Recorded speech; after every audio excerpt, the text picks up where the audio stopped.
Atos capítulo 2,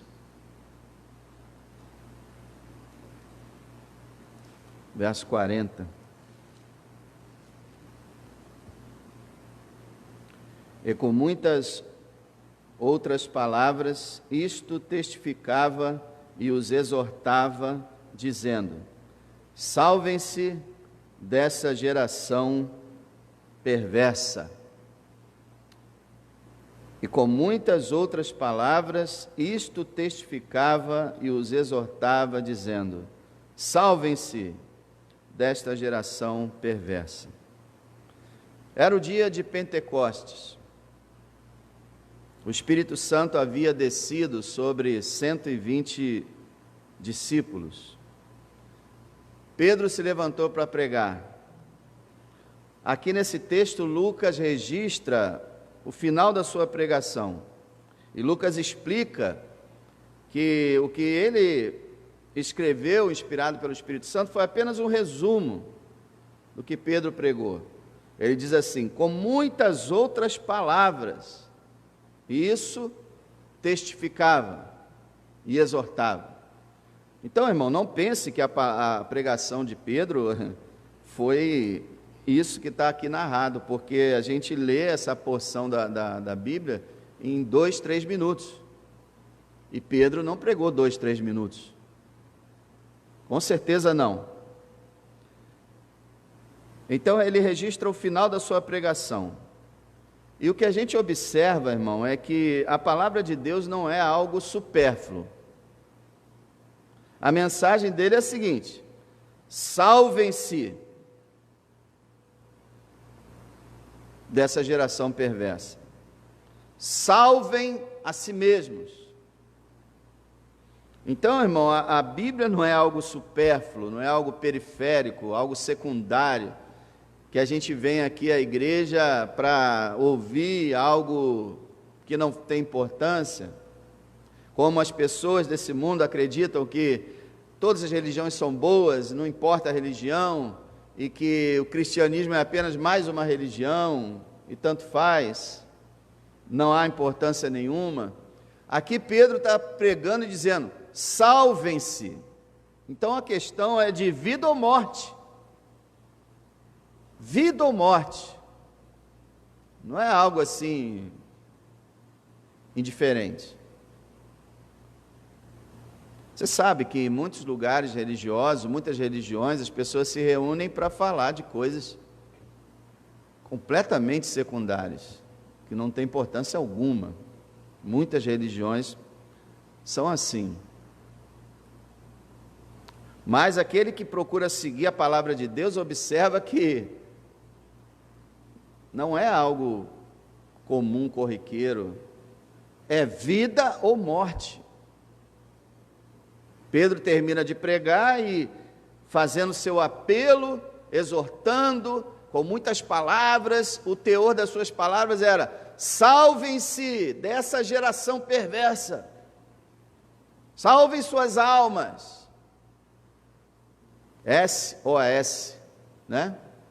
A sigla em inglês significa salvem suas almas. A palavra, ela tem o SOS para o ser humano. E muita gente não percebe isso. O tema é a salvação. E baseado nessa palavra de Pedro, nessa afirmação dele, salve-se dessa geração perversa, a gente vai procurar meditar em 3 perguntas. Salve-se dessa geração perversa. Olha como é importante, dentro da fé cristã, dentro da salvação, a pessoa pensar. Muita gente hoje tem achado que a religião é uma questão de sentimento. O sentimento é derivado da mente, não deve ser derivado do coração apenas, do sentimentalismo. Salvem-se dessa geração perversa. Isso não é para você sentir alguma coisa, isso é para você pensar. Espera aí, salve-se dessa geração perversa? O que ele está dizendo? Então nós vamos fazer 3 perguntas. Primeira é: por que as gerações são perversas. Porque ele disse aqui, falando da sua geração lá, ele disse: salvem-se dessa geração perversa. Então nós vamos procurar entender por que as gerações são perversas. Primeiro vamos pensar na geração dele, Pedro, na geração da encarnação de Cristo, quando Cristo pisou essa terra. Aquela geração foi considerada perversa porque seus homens eram perversos, principalmente seus líderes. Quando nós lemos os evangelhos, e quem tem acompanhado quarta-feira, percebe isso, a gente viu vários textos de uma perseguição, de uma luta contra o Salvador. Então eles rejeitaram o seu Messias, eles não acreditaram nos seus milagres, não acreditaram no seu testemunho, eles blasfemaram dele, fizeram tudo para atrapalhar o seu ministério, tentaram matá-lo algumas vezes, planejaram meios de eliminá-lo, contrataram Judas para traí-lo, prenderam-no como um malfeitor, julgaram-no injustamente, condenaram-no como blasfemo, agrediram-no covardemente. Você se lembra quando eles colocaram um capuz sobre o Senhor e começaram a dar soco nele? E dizer: profetiza, tu não é profeta? Diz aí quem foi que te bateu. Entregaram-no aos gentios, aos romanos, algo que um judeu jamais faria, entregar um compatriota para os gentios que eram seus inimigos, mas eles entregaram aos romanos. Tendo oportunidade de soltá-lo, pediram sua morte. Quando Pilatos falou assim: vem cá, quem vocês querem que eu solte? Aqui está o Senhor, aqui está o assassino Barrabás, quem vocês querem que eu solte? Barrabás! Mas espera aí, eu não estou entendendo vocês, mas o que eu faço dele? Crucificam. Então eles entregaram para ser preso, julgaram injustamente, e além do mais, Deus deu a eles mais uma oportunidade para que eles voltassem atrás, mas eles continuaram a atacá-lo, zombaram dele, desafiaram ele, o ridicularizaram quando ele estava na cruz. Ao saber que ele havia ressuscitado, subornaram guardas para desmentir o fato. Lembra? Até depois dele ter ressuscitado. E agora, a partir da sua morte e ressurreição, eles iriam atacar, espancar, prender e matar seus discípulos.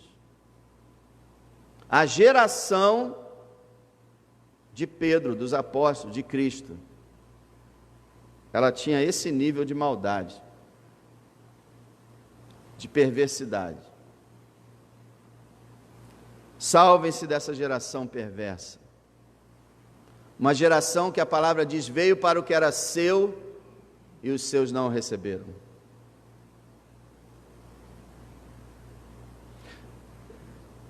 Eu dizia às vezes, muitas vezes eu disse isso, não é questão de judeu, ou americano, ou brasileiro, porque se Jesus tivesse vindo em outra nação, também seria tratado da mesma maneira.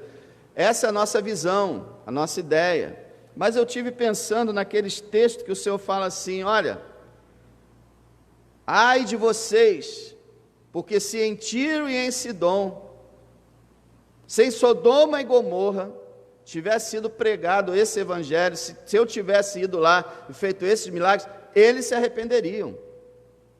Então parece que o Senhor está negando a minha visão, a minha ideia de que qualquer pessoa, qualquer país faria aquilo. Não sabemos. Mas o fato é que era uma geração perversa, uma geração corrupta. Agora, o que a gente aprende, que não é só aquela geração que é perversa e corrupta, mas todas as gerações trataram de negar a Cristo. E a história continua. E, meus irmãos, o apóstolo Pedro estava falando, e eu estou falando aqui, sobre a maior maldade que o ser humano pode praticar. Mais do que imoralidade, mais do que até assassinato, é negar o amor e a salvação de Cristo, que foi o que eles fizeram. E o apóstolo Pedro, como homem de Deus, corajoso, cheio do Espírito Santo, não tem conversa para ele não. Olha o verso 22 desse capítulo 2. Homens israelitas, escutem estas palavras. A Jesus Nazareno, homem aprovado por Deus entre vocês, com maravilhas, prodígios e sinais, que Deus por ele fez no meio de vocês, como vocês mesmos sabem. A este que lhes foi entregue pelo determinado conselho e presciência de Deus, tomando-o, vocês o crucificaram e mataram pelas mãos de injustos. Então, essa geração que ele fala perversa, ele está acentuando esse fato, do Filho de Deus ter vindo ao mundo e ter sido morto, rejeitado, sido escorraçado, desprezado. No capítulo 3, na sua segunda pregação, leia lá comigo, capítulo 3, verso 13, Pedro está dizendo, né? Deus aprovou, Deus enviou, Deus testemunhou, e vocês o rejeitaram. Agora olha o verso 13 do capítulo 3, o Deus de Abraão, de Isaque e de Jacó, o Deus de nossos pais, glorificou a seu Filho Jesus, a quem vocês entregaram e perante a face de Pilatos negaram, tendo ele determinado que fosse solto. Mas vocês negaram o santo e o justo e pediram que se lhes desse um homem homicida e mataram o príncipe da vida, ao qual Deus ressuscitou dos mortos, do que nós somos testemunhas. É dessa perversidade que Pedro está dizendo, salvem-se dessa geração, dessa incredulidade, dessa rejeição, salvem-se disso. E aí a gente chega a ver que todas as outras gerações fizeram o mesmo. Olha, desde a primeira geração até hoje, o mundo desacredita o testemunho dos apóstolos. O que está escrito aqui, o mundo diz que foi inventado pelos homens, e não a inspirada palavra de Deus. Então eles dizem que o que Cristo disse aqui, na verdade, ele não disse, e que os apóstolos pregaram é tudo fantasia.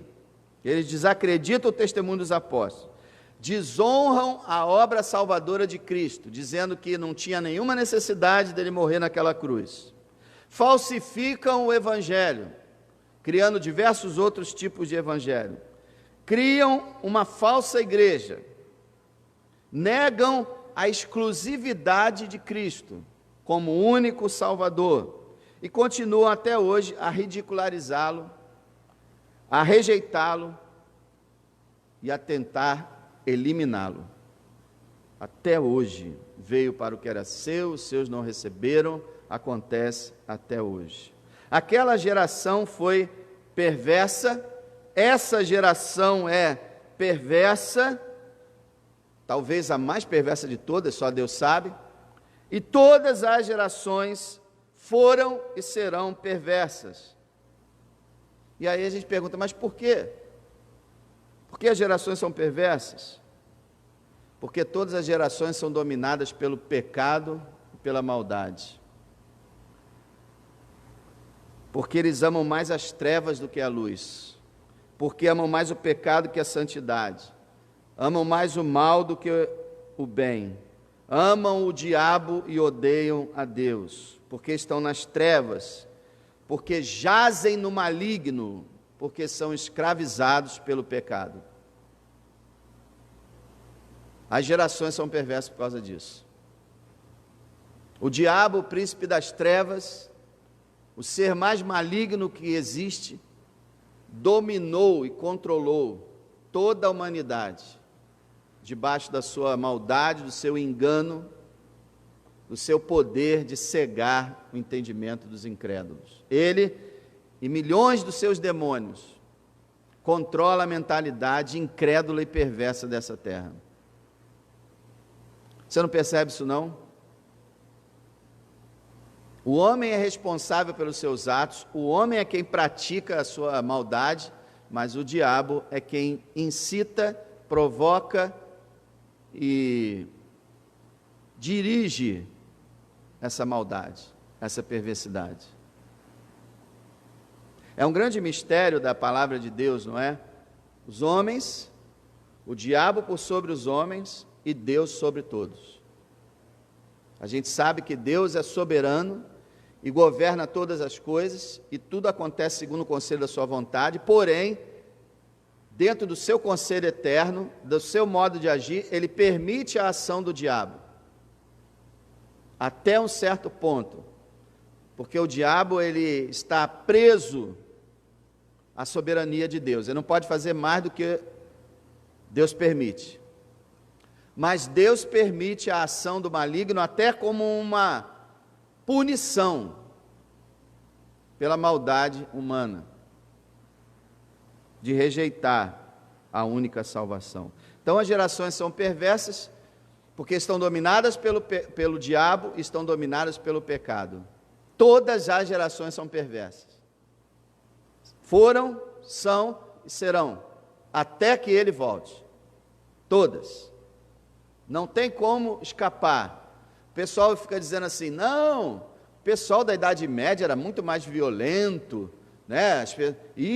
Pessoal, você lê o Velho Testamento, as cabeças rolam, você vê a história antiga, nossa, quanta violência. É verdade, verdade. Mas hoje ainda há muita violência. E há outros tipos de maldades, piores do que havia antes. Então não nos enganemos com nenhum tipo de geração. Todas são perversas.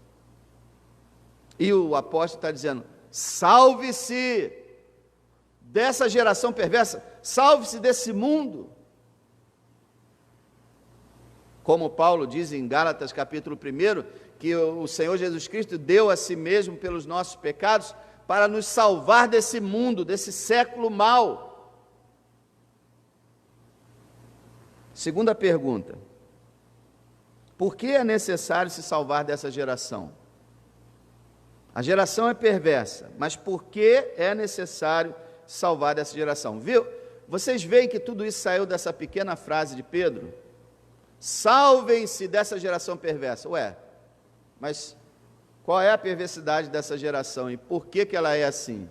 Segundo, salvem-se dessa geração perversa. Ué, por que é necessário ser salvo dessa geração perversa? Porque toda a perversidade será punida. Deus vai punir todo o pecado. E o Senhor Jesus Cristo, Ele falou sobre isso, abra comigo se você puder em Lucas 19.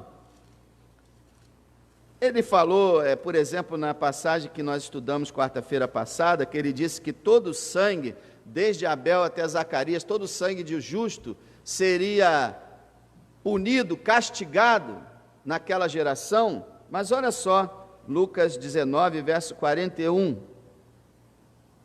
palavras do Senhor Jesus Cristo. E quando ia chegando em Jerusalém, vendo a cidade, chorou sobre ela. Veja, meu amado, aprenda uma lição aqui. O nosso amado Deus, o nosso amado Salvador, nosso amado Espírito Santo, nunca condenam e julgam com prazer. Deus não condena com prazer. Deus não condena porque Ele gosta. Deus condena com lágrimas. Aqui nós vemos o Senhor chorando, e no original aqui não é derramando lágrimas, mas é chorando em voz alta, como todo judeu, como todo bom judeu fazia, como todo oriental normalmente faz, chorando em voz alta. Por quê? Porque ele sabia que o juízo ia chegar à sua amada cidade. Olha o versículo 43. 42, dizendo, olha a tristeza aqui, se você conhecesse também, ao menos nesse seu dia, o que a tua paz pertence. Quer dizer, como é que você poderia alcançar a paz se você soubesse que eu vim trazer a paz? Mas agora isso está encoberto aos seus olhos, encoberto pelo pecado, encoberto pelo diabo. Verso 43, porque dias virão sobre você, em que os seus inimigos lhe cercarão de trincheiras, lhe sitiarão, quer dizer, vão cercar vocês, lhe estreitarão de todas as bandas, todos os lados, e lhe derrubarão a ti e a seus filhos que dentro de ti estiverem, e não deixarão em ti pedra sobre pedra, pois que não conheceu o tempo da tua visitação. Sabe que profecia é essa? Foi o que aconteceu 40 anos depois. O general romano Tito, depois de vários meses de cerco à cidade, conseguiu invadir e destruiu totalmente Jerusalém. Matou centenas de milhares de judeus. Aqueles que conseguiram fugir tiveram que viver fora da sua pátria. Por mais de 15 séculos, eles viveram longe da sua pátria. 1952, se eu não me engano, eles voltaram, mas até hoje continuam com seus olhos vendados, esperando a vinda do Messias, rejeitando a Cristo. E aqui o Senhor fala, vocês vão ser severamente castigados por causa da sua rejeição para comigo. Não dá para você mandar Deus descer, habitar entre nós e ser tratado daquela forma e não haver um castigo. Impossível. Então a gente precisa ser salvo dessa geração perversa, porque haverá punição para a perversidade. Foi punida aquela geração, as gerações estão sendo punidas, porque a Bíblia fala que a ira de Deus, ela se manifesta quando Deus vai entregando, vai entregar, você quer? Vai lá. Não, é isso, vai. Vai. Vão, querem viver sem mim? Vivam. E aí a gente está vendo a tragédia que nós estamos vivendo na nossa geração. Não existe mais família, não existe mais ordem, não existe mais honra, não existe mais nada. É uma desgraça total essa geração que nós vivemos.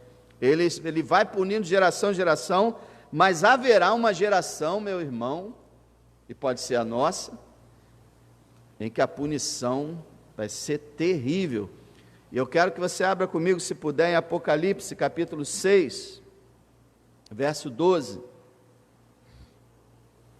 O Apocalipse é o livro do fim do mundo. E como toda a Bíblia, o Apocalipse tem cenas maravilhosas de esperança, de salvação, de bênção, mas também tem cenas terríveis, horrorosas, cenas assustadoras, cenas que deixaram muita gente sem dormir na história. Porque é assim, com Deus é assim, tudo ou nada, luz ou trevas, salvação ou condenação, alegria ou miséria, recompensa ou castigo, não há meio termo. Então veja comigo Apocalipse 6, verso 12. E havendo aberto o sexto selo, olhei, e eis que houve um grande tremor de terra, e o sol tornou-se negro como saco de cilício, e a lua tornou-se como sangue, e as estrelas do céu caíram sobre a terra, como quando a figueira lança de si os seus figos verdes, abalada por um vento forte. Aqui a palavra pode estar falando de meteoros e cometas, tá? A gente sabe que estrela não cai na terra, estrelas infinitamente maior do que a terra, ou a Bíblia está usando uma linguagem poética aqui, ou ele está se referindo, porque no grego não tinha muito essa distinção, ele está se referindo a cometas, asteroides, meteoros, que caem na terra todo mês. Mas aqui ele está falando de uma chuva terrível desses corpos celestes. Então ele diz no verso 14: e o céu retirou-se como um livro que se enrola, todos os montes e ilhas foram removidos do seu lugar, e os reis da terra, e os grandes, e os ricos, e os tribunos, e os poderosos, e todo servo, e todo livre, se esconderam nas cavernas e nas rochas das montanhas, e diziam aos montes e aos rochedos: caiam sobre nós, escondam-no do rosto daquele que está sentado sobre o trono e da ira do Cordeiro. Essa expressão é assustadora. Ira do Cordeiro? Cordeiro não tem ira. O animal não. Mas o Cordeiro de Deus que tira o pecado do mundo, a humanidade verá sua ira. Irmão, não se deixe enganar. A linguagem está toda no passado, não é porque isso aconteceu, mas é porque a profecia já está lá, falando das coisas que ela já viu. Então Deus está revelando o futuro como se fosse passado. Isso aqui ainda vai acontecer. Abra em Apocalipse 20. Apocalipse 20, verso 7. Irmão, isso aqui é a palavra de Deus, viu? Isso aqui é fato, não é lenda, não. Apocalipse 27. Acabando-se os 1000 anos, Satanás será solto da sua prisão e sairá a enganar as nações que estão sobre os 4 cantos da terra, Gog e Magog, cujo número é como a areia do mar, para as ajuntar em batalha. Subiram sobre a largura da terra e cercaram o arraial dos santos e a cidade amada. Mas desceu fogo do céu e os devorou. E o diabo que os enganava foi lançado no lago de fogo e enxofre, onde está a besta e o falso profeta. E de dia e de noite serão atormentados para todo sempre. Quem acha que o diabo vai ficar lá no inferno rodando o caldeirão, né? Com a sua colher lá, como o pessoal gosta de dizer, jogando alma no caldeirão, estão enganados. O diabo será atormentado. O diabo não é o líder do inferno. Com muita tristeza, às vezes fica difícil entender isso, mas quem é o líder do inferno é Deus. Ele que é o soberano, criador do inferno. E Ele que controla tudo. E Ele que vai punir Satanás para sempre. E no verso 11 diz assim, o juízo final. Veja, todo o contexto que eu estou falando para vocês é o que Pedro está dizendo: salvem-se. É disso aqui. Verso 11: vi um grande trono branco, e o que estava sentado sobre ele, o Senhor Jesus, de cuja presença fugiu a terra e o céu, e não se achou lugar para eles. Vi os mortos, grandes e pequenos, que estavam diante do trono, e abriram-se os livros. Abriu-se outro livro, que é o da vida, e os mortos foram julgados pelas coisas que estavam escritas nos livros, segundo as suas obras. E deu o mar os mortos que neles havia, e a morte e o inferno deram os mortos que neles havia, e foram julgados cada um segundo as suas obras. E a morte e o inferno foram lançados no lago de fogo. Esta é a segunda morte. E aquele que não foi achado escrito no livro da vida foi lançado no lago de fogo. Apocalipse 21, 8. Mas quanto aos tímidos, tímido aqui significa os covardes, aqueles que não tomam uma decisão, que ficam indecisos.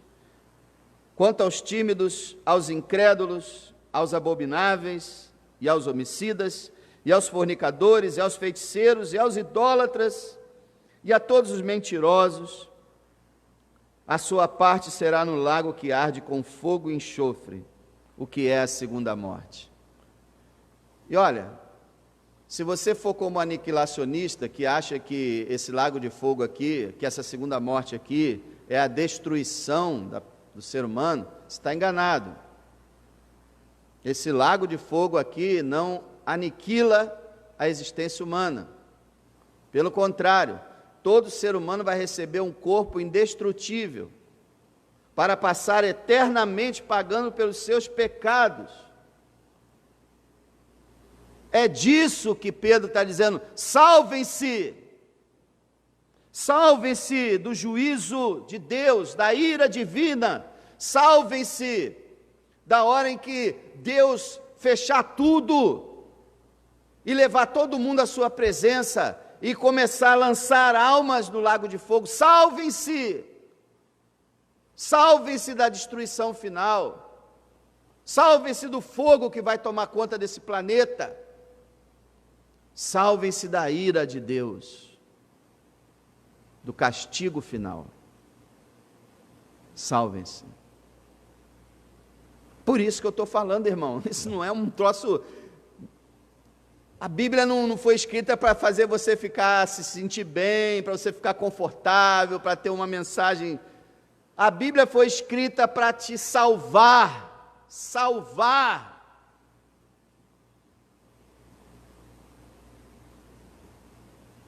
E a terceira pergunta: por que gerações são perversas? Porque elas estão dominadas pelo diabo e pelo seu próprio pecado. Por que é necessário se salvar dessa geração ou dessas gerações? Porque Deus vai punir todos os pecadores, exceto aqueles que forem salvos. E agora a lógica humana, né? A próxima pergunta qual é? Como podemos nos salvar? E foi isso que eles perguntaram: o que faremos, irmãos?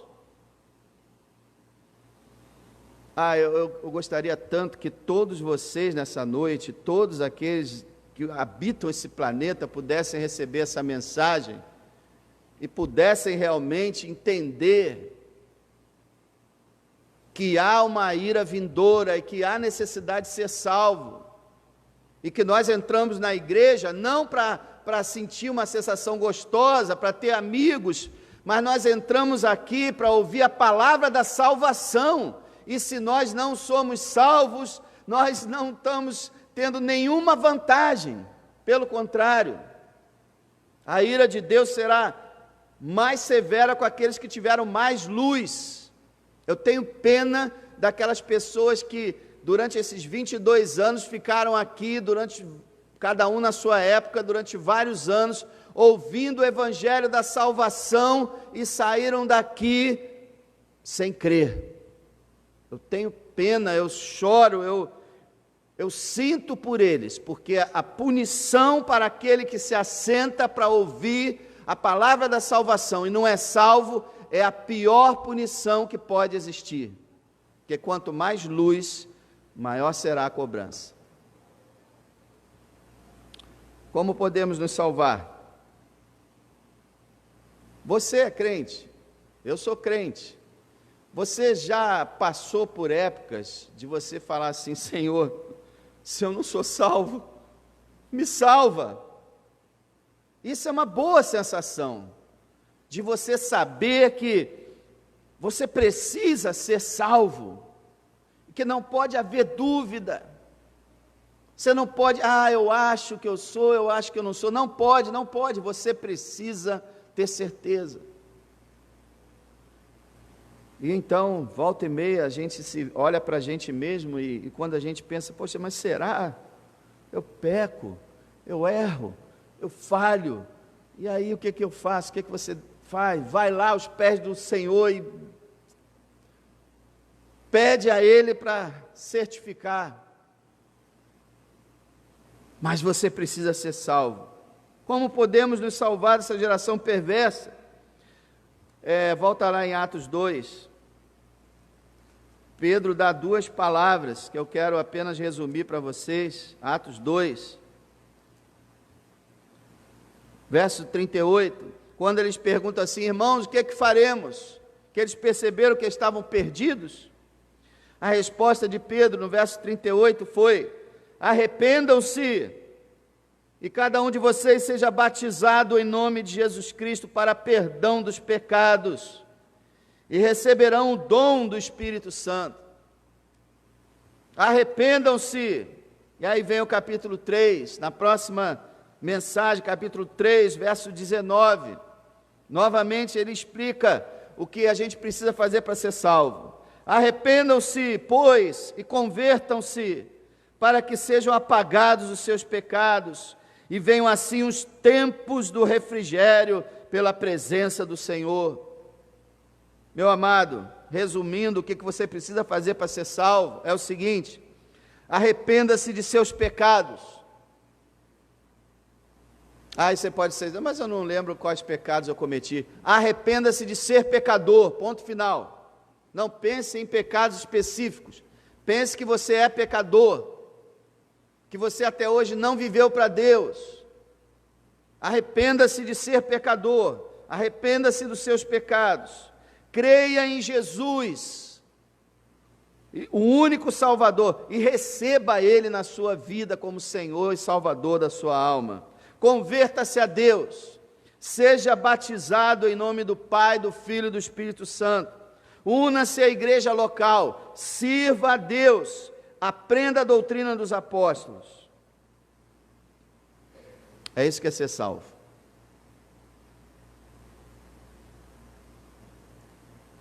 Arrependa-se, reconheça que é pecador, reconheça que está perdido, reconheça que precisa ser resgatado, e acredite que o único que pode te salvar é Jesus Cristo, o Filho de Deus, que foi sacrificado na cruz pelos nossos pecados. É a única razão, a única saída, o único caminho, a única verdade, a única vida, só a Ele e ninguém além dEle. Não é a igreja que salva, não é a religião, é Cristo. E para você ser salvo, você tem que ir a Ele pela fé, em oração, e pedir a Ele que salve a sua alma, e entregar a sua vida a Ele. E como prova da sua conversão, procurar o batismo, e ser batizado, e ter compromisso com a sua igreja, e servir a Deus em santidade, e se arrepender todos os dias, e confiar em Jesus todos os dias. Essas são as marcas da salvação. A Bíblia diz, para resumir, arrependa-se e creia em Jesus Cristo. Arrependa-se dos seus pecados, creia em Jesus Cristo. Converta-se a Deus. Essa é a mensagem. É isso que você precisa fazer. É isso que Pedro disse: salvem-se dessa geração perversa. Meu amado, nós estamos como que numa carreta, descendo uma ladeira, e ela vai se esborrachar lá embaixo, e a única chance que nós temos, ela não tem mais freio, não tem motorista, não tem nada, vai bater lá embaixo e acabar com a gente. A única chance que a gente tem é de pular fora. Esse mundo está destinado para a destruição, a única chance que nós temos é pular fora. Essa geração, como todas as gerações, tem rejeitado o Salvador, e a nossa única chance é pular fora disso e abraçar o Salvador e fazer o oposto do que o mundo faz. O mundo rejeita, a gente precisa aceitar. O mundo detesta, nós precisamos amá-lo. Saia fora, como diz lá em Apocalipse 18, sai da Babilônia, para que você não compartilhe dos seus pecados e das suas pragas. Foge desse mundo perverso, não tenha nada a ver com esse mundo, seja como o teu Salvador que disse: o príncipe desse mundo vem aí, e ele não tem nada em mim, nada. O diabo pode te perturbar, te cercar, mas você tem que dizer: eu sou de Deus. O mundo todo jaz no maligno, mas eu sou de Deus. Salve-se. E o que está acontecendo hoje? Os evangélicos estão abraçados com o mundo, estão festejando com o mundo, estão praticando o que o mundo pratica, mas Pedro diz: salve-se escape, como o anjo disse lá para Ló, escapa pela tua vida, vai para bem longe, corre. Isso aqui não é brincadeira, gente. Isso aqui não é brincadeira. Corre enquanto há tempo, porque a chuva da ira divina está chegando. Covid é uma pequena amostra do que vai acontecer. Salve-se dessa geração perversa. Fico imaginando quanto Pedro não ficou exortando aquele povo naquela hora. Quanto de repente ele não estava até chorando ou implorando, aconselhando, advertindo, porque a palavra de Deus é isso, amado, ela funciona assim, alertando. Você sabe como é que a igreja moderna está se afundando no mundo? A mentalidade da maior parte dos evangélicos hoje é que, sei lá, o mundo vai ter uma nova chance, uma segunda chance. Não tem esse negócio aí de pré-tribulacionismo, de pré-milenismo, que ensina que Jesus vai arrebatar a igreja e o resto vai ficar aqui ainda? Beleza, né? Tranquilo. O ímpio diz, o incrédulo, o falso crente diz assim, beleza, eu vou esperar então acontecer isso, depois eu acredito, depois eu me converto. Mas o que a Bíblia diz? Quando o dia do Senhor chegar, já era. Quando o céu abrir, meu amado, e não tem negócio de arrebatamento secreto não, a Bíblia diz que o arrebatamento é visível, e é na hora da ressurreição, é na hora que a trombeta soar, e que o grande Salvador surgir, para resgatar o seu povo, para julgar o mundo, para criar um novo planeta, para ressuscitar os mortos. Quando ele surgir, já era. E as pessoas ficam, não, deixa, eu vou pensar mais um pouquinho aí. Não tem mais o que pensar. Ele pode voltar hoje, ele pode voltar amanhã. Não tem o que pensar, a qualquer momento. Então, meu amado, larga o pecado.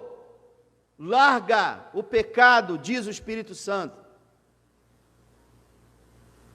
Mas eu gosto. Não brinca não. Não brinca não. O fruto proibido parece que era gostoso. E matou a raça humana. Não brinca com pecado não. Não consigo evitar. Não brinca. Vá a Deus. Ele vai te salvar. Ele vai te ajudar, mas não brinca com pecado. Não brinca com palavrões, pornografia, sexo fora do casamento. Não brinca com adultério. Não brinca com homossexualismo. Não brinca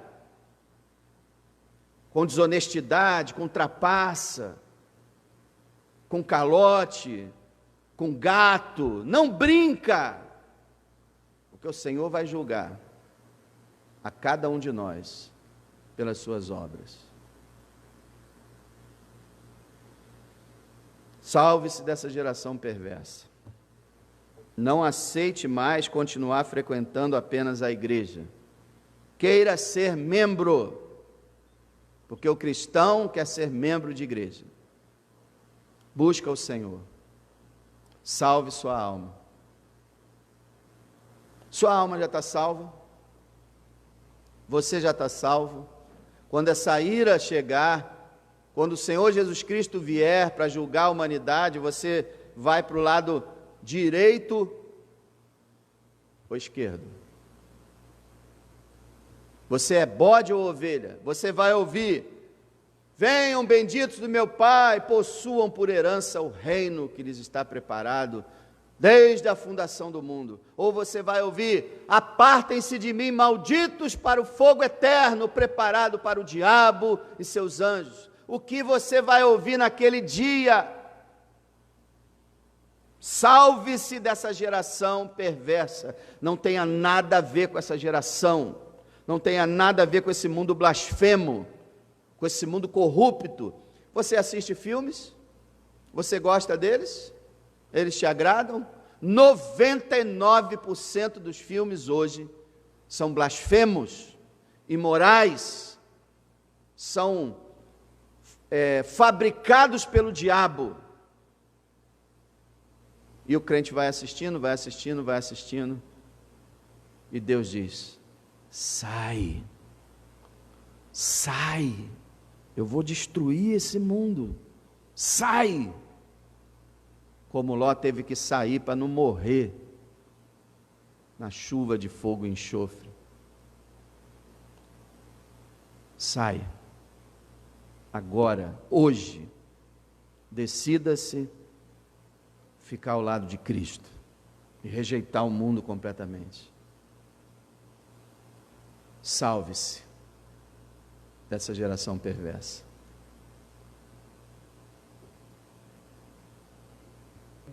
Você viu a terceira estrofe? Os caminhos ímpios do mundo deixei, jamais neles vou seguir. Essa é a mensagem. Eu deixei o mundo e não vou atrás do mundo, não. Eu não quero morrer com o mundo.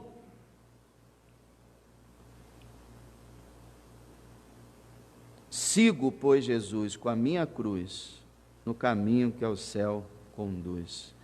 Você ainda está com a Bíblia aberta? Eu quero só terminar aqui no versículo 41. Esqueci de me referir a isso. Olha só, Atos 2, 41. Depois deles ouvirem salve-se dessa geração perversa, está escrito assim: de modo que foram batizados os que de bom grado, isso é, de boa vontade, receberam a sua palavra. E naquele dia agregaram-se quase 3.000 almas. Olha aqui, amado. Foram batizados os que de boa vontade receberam a sua palavra e foram agregados à igreja. Você recebeu essa palavra de hoje? Você recebe essa palavra? Então seja batizado e una-se à igreja. E aí você será salvo dessa geração perversa. Eles tiveram uma boa decisão. Não foram todos, mas grande parte deles fizeram certo. Que você faça também, porque essa palavra não é para o teu mal, é para o teu bem. Salve-se. O Senhor quer salvá-lo. Que Deus o abençoe.